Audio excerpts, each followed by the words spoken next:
Hello and welcome CMA inter वाले बच्चों। आज हम स्टार्ट कर रहे हैं। आज मैं आपके साथ शेयर कर रहा हूँ strategy video for June 25 attempt. ठीक है, तो सीएमए इंटर वालों ये फुल फ्लेज स्ट्रेटजी होने वाली है जिसमें अपन 100% पास होने की एम रखेंगे और उसके साथ ही हम सारे चैप्टर्स को, सारी बुक्स को, सारे मॉड्यूल्स को डिस्कस करते हुए इस स्ट्रेटजी को देखेंगे। ठीक है, तो अब हमारे पास में टाइम बिल्कुल कम बचा है, टाइम बिल्कुल ही लेस है जो कि हमारे एग्ज़ाम के लिए सफिशेंट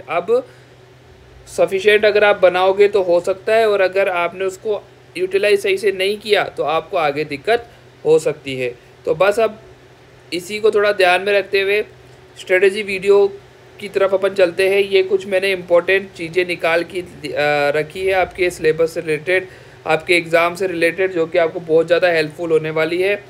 ठीक है, तो उसको हम सब कुछ इन डेप्थ डिस्कस करेंगे। साथ ही मैं आपको बता दूं, जो हमारे चैनल का टेलीग्राम लिंक है और इंस्टाग्राम लिंक है, वेबसाइट का लिंक जो भी है वो चैनल के डिस्क्रिप्शन में ऑलरेडी पब्लिश किया हुआ है, तो वहाँ से जाके आप ज्वाइन कर लो। जिससे क्या होगा कि आने वाले टाइम पे मैं बहुत सारे नोट्स और टेस्ट मैं आपके साथ शेयर करूंगा, वो आपको फटाफट से मिल पाएंगे टेलीग्राम ग्रुप के अंदर। और अगर आपको किसी भी प्रकार की क्वेरीज आती है तो आप कमेंट बॉक्स में पूछ सकते हैं, और अगर कमेंट बॉक्स में नहीं पूछना है तो इंस्टाग्राम चैनल का लिंक है, वहाँ पे मैसेज कर सकते हैं। ठीक है, तो चलो अब स्टार्ट करते हैं जून 25 अटेम्प्ट के लिए स्ट्रेटजी। एक बार मैं सिलेबस को अच्छे से डिस्कस कर दूंगा, कौन सा क्वेश्चन कितना वेटेज रखता है, कौन कौन से इंपॉर्टेंट टॉपिक्स है, एक तरीके से एबीसी एनालिसिस ही हो जाएगा ये।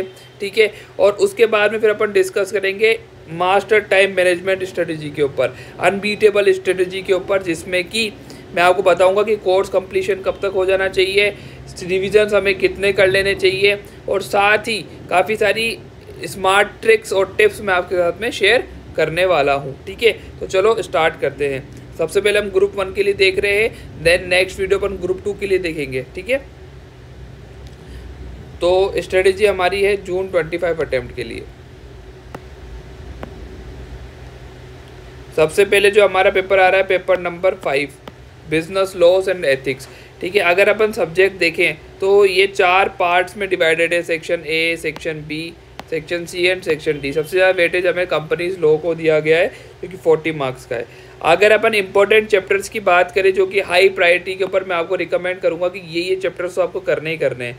जो इंडियन कॉन्ट्रैक्ट एक्ट है वो मैंने अभी देखा, पास्ट ट्रेंड के हिसाब से 7 मार्क की एक केस स्टडी आपको देखने को मिलती है और एक 7 मार्क का डायरेक्ट क्वेश्चन देखने को मिलता है। तो 14 मार्क्स आपके यहाँ पे सिक्योर हो रहे हैं, तो इसको बिल्कुल आराम से अच्छे से कर लेना है इंडियन कॉन्ट्रैक्ट एक्ट को, ताकि आप अच्छे मार्क्स स्कोर कर सको।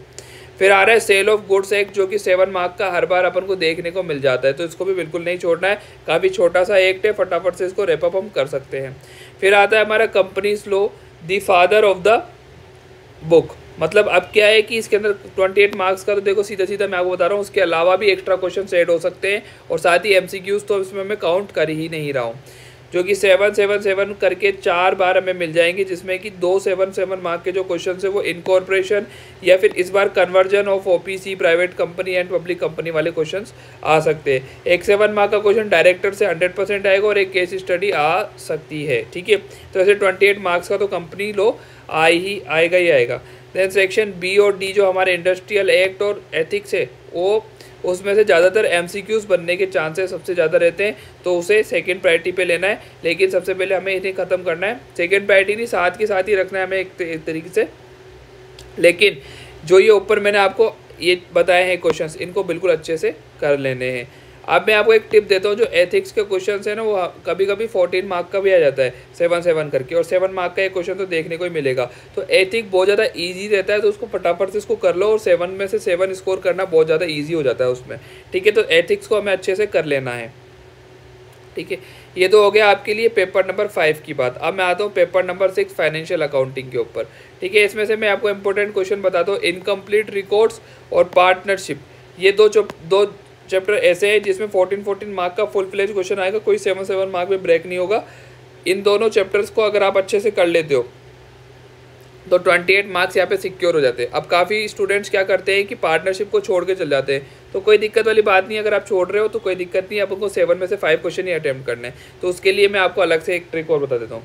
फिर अकाउंटिंग फंडामेंटल्स जो है हमारे स्टार्टिंग वाले चैप्टर, उसमें 7 मार्क के 2 क्वेश्चन देखने को मिल जाएंगे, चाहे कैपिटल रेवेन्यू एक्सपेंडिचर वाला हो, डेप्रिसिएशन वाला हो, या फिर कोई थ्योरी वाला क्वेश्चन हो, तो वो आपको इसमें से देखने को मिल जाएंगे। फिर ब्रांच, लीज, इंश्योरेंस क्लेम और हायर परचेज, इनमें से मिला के 2 7 मार्क के क्वेश्चन 100% आपके पास में आने वाले हैं। 14 मार्क्स सिक्योर हो जाएंगे। अगर आप ये चारों कर लेते हो तो 56 मार्क्स तो आपके यहीं पे सिक्योर हो जाएंगे। फिर थ्योरी के लिए आपको क्या करना है, एज की जो थ्योरी आएगी आपके 100%, और अकाउंटिंग फंडामेंटल्स में तो थ्योरी आएगी, और कहीं से थ्योरी करने की कोई ज़रूरत नहीं है आपको। सिर्फ इतनी सी थ्योरी अगर आप करोगे तो आपके लिए बहुत ज़्यादा सफिशिएंट होने वाली है। एक्स्ट्रा में अब हमें क्या करना है, बीओई जो है, बिल्स ऑफ एक्सचेंज और कंसाइनमेंट, जो कि 7 मार्क का आपको आराम से मिल सकता है, और प्रिपरेशन ऑफ फाइनेंशियल स्टेटमेंट और NPO, preparation of financial statement और एनपीओ, इसमें से एमसीक्यूज तो मिलेंगे आपको, और हो सकता है इसमें 7 मार्क का एक क्वेश्चन भी देखने को मिल जाए। खैर इनको लास्ट प्रायोरिटीज़ में रखना है। सबसे पहले जो प्रायोरिटीज़ रखनी है वो आपको ये रखनी है जो कि मैंने अभी आपको बताई, ठीक है। और थ्योरी के लिए भी मैंने आपको बता दिया। ये जो सारे डिस्कशन हो रहे हैं वो एमसीक्यू को छोड़ के हो रहे हैं, तो एमसीक्यूज के अंदर स्कोर अलग से काउंट होगा। ये सब स्कोर हो रहा है हमारा जो कि हमारा थ्योरेटिकल पेपर है उससे रिलेटेड, प्रैक्टिकल पेपर है उससे रिलेटेड। फिर हम आते हैं paper number 7 direct tax and indirect tax के ऊपर, ठीक है। ये दो जो 50-50 मार्क्स में डिवाइडेड है। अब उसमें क्या करना है, डायरेक्ट टैक्स के अंदर अपन को 5 जो हेड्स है उसमें से भी अब हमें क्या करना है, सबसे पहले जो करना है वो करना है सैलरी। सबसे पहले जो हमें करना है वो करना है सैलरी, हाउस प्रॉपर्टी और IFOS, मतलब income from other sources. Then फिर हमें करना है PGBP और कैपिटल गेन, ठीक है। तो ऐसे सीक्वेंस हमें रखनी है। इसमें से काफ़ी ज़्यादा आपका कवर हो जाएगा 5 हेड्स के अंदर ही। फिर रेजिडेंशियल स्टेट तो काफ़ी ज़्यादा इजी आता है, और हमेशा इसमें से 7 से 14 मार्क का क्वेश्चन आपको देखने को मिल जाएगा। देन टोटल इनकम का क्वेश्चन आ जाएगा 14 मार्क के आसपास, तो उसको छोड़ना नहीं है। और कैरी फॉरवर्ड, सेट ऑफ वगैरह जो डिडक्शंस वगैरह है वो हमें कर लेने हैं, ठीक है। बस इतना सा करना है डायरेक्ट टैक्स के अंदर, और कुछ भी नहीं करना। इनडायरेक्ट टैक्स के अंदर अगर आप देखोगे तो बेसिक्स ऑफ इनडायरेक्ट टैक्स जो होता है 7 मार्क का हमेशा देखने को मिलता है। कस्टम एक तो आता ही आता है 7 मार्क का।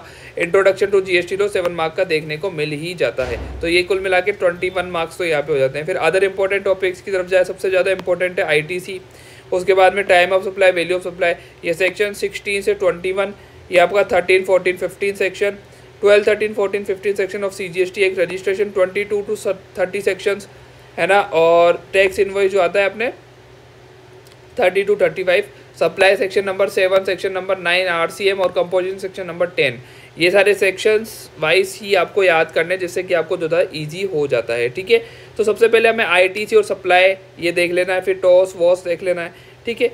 तो ये जो है ये काफ़ी ज़्यादा छोटा सा सिलेबस है, लेकिन आपको 2 किताबें इसलिए थोड़ा बड़ा दिखता है, लेकिन अगर आप उसको करने जाओगे, स्मार्टली वाइजली प्ले करोगे, तो आपको इतनी ज़्यादा दिक्कत आने वाली नहीं है, ठीक है। अब आते हैं हम पेपर नंबर 8 कॉस्ट अकाउंटिंग के ऊपर, ठीक है। कॉस्ट अकाउंटिंग में देखो जो बजट का क्वेश्चन है वो 14 to 21 मार्क का देखने को मिल ही जाता है। एक 14 मार्क का फुल फ्लेज क्वेश्चन आ जाएगा, और एक 7 मार्क का एक्स्ट्रा क्वेश्चन भी देखने को मिल जाता है थ्योरी के साथ में, तो इसको बिल्कुल भी नहीं छोड़ना है बजट को। देन फिर ऑपरेटिंग कॉस्टिंग 7 मार्क की आती है, प्रोसेस 7 मार्क की, कॉस्ट शीट 7 मार्क की, लेबर मटेरियल में से कोई एक क्वेश्चन 7 मार्क का आ जाता है, इंटीग्रेटेड अकाउंट जो कि रिकंसिलेशन है वो 7 मार्क का देखने को मिल जाता है। देन कॉन्ट्रैक्ट कॉस्टिंग 7 मार्क की देखने को मिल जाती है, स्टैंडर्ड कॉस्टिंग 7 मार्क की, और मार्जिनल कॉस्टिंग भी 7 मार्क की देखने को मिल ही जाती है। तो ये सिलेबस हमारा ऐसे आने वाला है। देखो कॉस्टिंग के अंदर कुछ भी छोड़ा नहीं है इन्होंने। तो अब हमें क्या कर रहे हैं, इसमें से अपने हिसाब से जो हमें बेस्ट चैप्टर्स लगते हैं उनको सबसे पहले कर लेने। हर स्टूडेंट की प्रेफरेंस अलग होती है, हर स्टूडेंट का दिमाग अलग होता है, तो वो सबसे पहले क्या प्रेफर कर रहा है उसके ऊपर डिपेंड करता है। लेकिन बजट हमको जैसे सबसे पहले कर लेना है, फिर उसके बाद में कॉस्ट शीट कर लोगे, लेबर मटेरियल करोगे, इंटीग्रेटेड अकाउंट्स करोगे, operating costing, then process costing, ऐसे करके हमें सिलेबस को कंप्लीट कर लेना है, ठीक है। तो ये तो हो गए चारों मॉड्यूल्स के बारे में कि हमें कैसे कैसे करने हैं चारों के चारों मॉड्यूल्स, और कौन कौन से इंपॉर्टेंट टॉपिक्स हमारे लिए होने वाले हैं। अब मैं आ जाता हूँ आपके टाइम मैनेजमेंट के ऊपर। देखो आज हमारे पास में डेट हो रही है 28 मार्च। अब मैं ये प्रोजेक्ट कर रहा हूँ कि अगर आपका कोर्स कंप्लीट नहीं हुआ है तो 10 से लेकर 15 अप्रैल के बीच में, 10 to 15 अप्रैल के बीच में, इन बिटवीन है ना, आपका कोर्स कंप्लीट हो जाना चाहिए, ठीक है ना। अगर आपका नहीं हो रहा है तो आपके लिए दिक्कत वाली बात है, उसके लिए आपको थोड़ी सी स्पीड अप करना पड़ेगा। अभी भी 10-12 दिन या फिर 15 से 17 दिन अपने पास में पड़े हैं, बचे हुए हैं, तो उसका अच्छे से यूटिलाइजेशन करो और अपने कोर्स को फटाफट से कंप्लीट करो। देन हमें प्लान करने हैं मिनिमम 3 रिविजन्स, मिनिमम 3 रिवीजन। देखो अब इसके लिए क्या है, हमारे पास में काफ़ी ज़्यादा इनफ टाइम रह जाएगा, क्योंकि अगर आपने 10 अप्रैल तक कोर्स कंप्लीट कर लिया तो 20 डेज अप्रैल के, 30 डेज मई के, टोटल मिला के 50 डेज जो होंगे हमारे रिविजन्स के लिए होंगे। अब रिवीजन हमें कैसे प्लान करना है, जो पहला रिवीजन होगा वो हम प्लान करेंगे 20 डेज़ के अंदर, सेकेंड रिवीजन हम प्लान करेंगे 15 डेज़ के अंदर, और नेक्स्ट हम प्लान करेंगे 10 डेज़ के अंदर। ठीक है, ये होता है 45 डेज़। उसके अलावा भी हमारे पास में काफ़ी इनफ टाइम बचने वाला है। तो मिनिमम 3 रिवीजन तो करने। अब जैसे एक बार तो आपने कोर्स कंप्लीट कर लिया, ठीक है, तो एक टाइम तो कोर्स वहाँ पे हो गया, प्लस 3 टाइम कोर्स हमारे रिवीजन के साथ में हो जाएगा, और प्लस एक दिन एग्जाम से पहले पढ़ के जाएंगे, तो टोटल मिला के 5 टाइम हम कोर्स को कंप्लीट कर लेंगे, तो बहुत ज़्यादा इनफ हो जाता है। साथ ही मैं क्या करूँगा कि अब आपके लिए हॉट टॉपिक्स के वीडियोस लेके आऊँगा, जो कि मैं CMA फाइनल के अंदर हमेशा अपलोड करता रहता हूँ। पिछले अटेम्प्ट में भी किए थे और इस अटेम्प्ट में भी करने वाला हूँ, और स्ट्रेटेजी वीडियो तो मैंने CMA फाइनल के लिए पहले से ही डाल दिए हैं। ठीक है, तो अब हॉट टॉपिक्स मैं आपके लिए लेके आऊँगा just before 1 month of exam, मतलब 1 महीना पहले एग्जाम से पहले मैं हॉट टॉपिक्स लेके आऊँगा। हॉट टॉपिक्स के अंदर क्या होगा कि आपको मैं पूरा पेपर सीक्वेंस वाइज बताऊँगा कि कौन से नंबर पे क्या क्वेश्चन आने के पूरे चांसेस हैं, और कैसे हमें पेपर को वाइजली और स्मार्टली अटेम्प्ट करना है। ठीक है, तो उसके लिए आपको वेट करना पड़ेगा।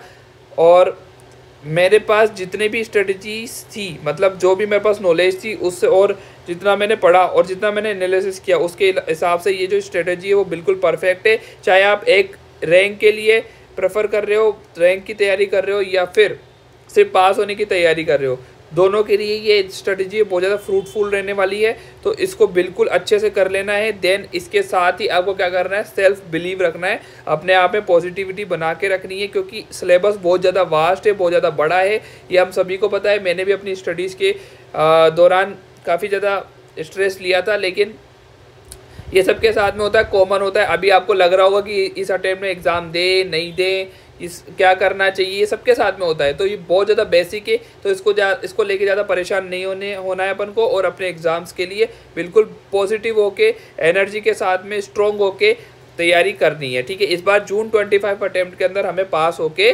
दिखाना है। अगर आप बोथ ग्रुप की तैयारी कर रहे हो तो मैं आपके लिए एक अलग से वीडियो लेके आने वाला हूँ। एक बार ग्रुप 2 का वीडियो इसके बाद में आ जाएगा, देन हम बोथ ग्रुप के वीडियोस के लिए डिस्कस करेंगे। उसमें मैं आपको अच्छे से बताऊंगा कि स्ट्रेटजी कैसे होनी चाहिए। ठीक है, तो तब तक के लिए बाय बाय, थैंक यू। मिलते हैं नेक्स्ट वीडियो के अंदर। अगर आपको ये स्ट्रेटजी वीडियो अच्छी लगी तो अपने फ्रेंड्स के साथ शेयर करो, और ताकि थोड़ा सा अपनी इंटीग्रिटी दिखाओ, जिससे कि मैं इंटर के लिए भी काफ़ी ज़्यादा वीडियोस लेके आ पाऊँ फाइनल के जैसे। ठीक है, तो मिलते हैं नेक्स्ट वीडियो के अंदर, तब तक के लिए बाय बाय, थैंक यू।